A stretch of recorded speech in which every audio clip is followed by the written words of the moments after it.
We're gonna get this box in. We're gonna take all these old wires out. We're gonna follow it upstairs.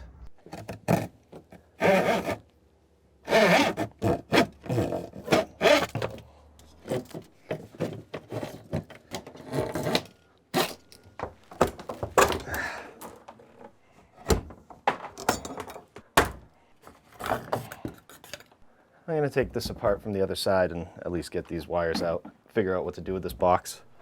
Oh yeah, that's wiring you want to leave in your house, right?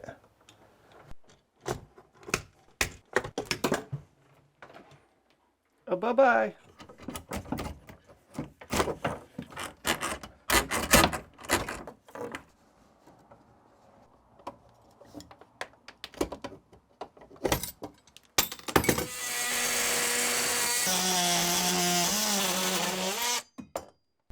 Love this tool.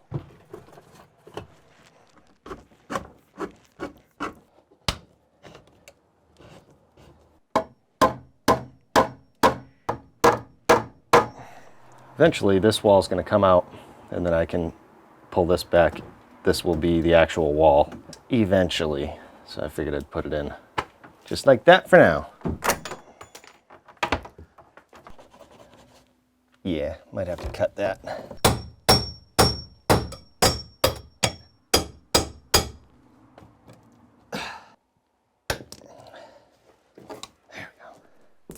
So down in the basement, that's the one that we just disconnected. I'm gonna see if I can pull that down